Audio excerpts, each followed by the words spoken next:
রবিবারের বিকেল আর বাড়িতে বসে থাকতে একদমই ভালো লাগছিল না, তাই জন্য কোথায় যাব আমাদের বাড়ির পাশেই বসেছিল হচ্ছে মেলা, যেটা প্রতি বছরেই বসে, দুটো করে মেলা বসে। এই বৈশাখী মেলাটা খুব একটা বড় করে হয় না, কিন্তু তাও বাড়িতে বসে থাকা কেন, একটু যাই গিয়ে ঘুরে আসি।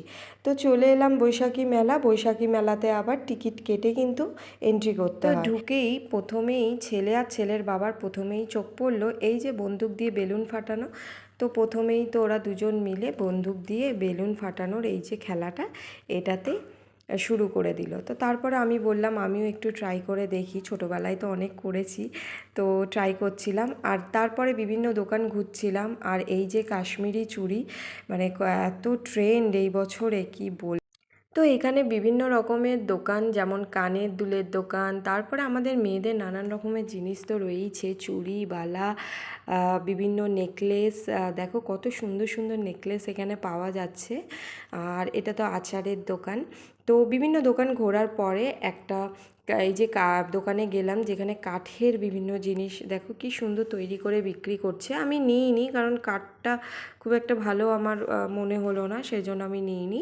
তো তারপরে এদিকে বিভিন্ন দোকান ঘোরার পরে এদিকে চলে এলাম, রাইড যেদিকে আছে সেদিকে চলে এলাম। তো এদিকে এসে দেখলাম রাইডের এই জায়গাটা মানে ফাঁকাই রয়েছে। তো কেন, হয়তো বৃষ্টি হয়েছিল আগের দিন, সেই জন্যেই হয়তো ফাঁকা রয়েছে।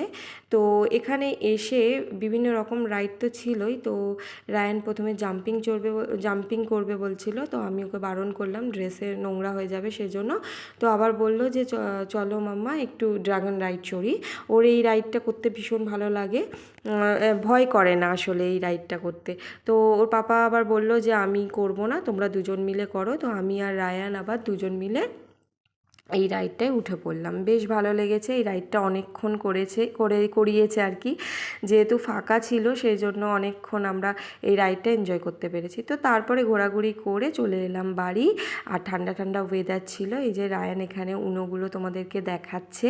তো আজকে ব্লগটা তোমাদের কেমন লাগলো অবশ্যই কিন্তু কমেন্ট করে জানিও। আর চ্যানেলটাকে একটু সাবস্ক্রাইব করে পাশে থেকো। আর আসার পথে আবার রায়ানের বাড়িতে পরার জন্য কিছু ড্রেসও কিনে নিয়েছিলাম গরমে পরার জন্য। তো চলো আজকের মতো টাটা, সবাই খুব ভালো থেকো, সুস্থ থেকো, দেখা হচ্ছে পরের ব্লগে।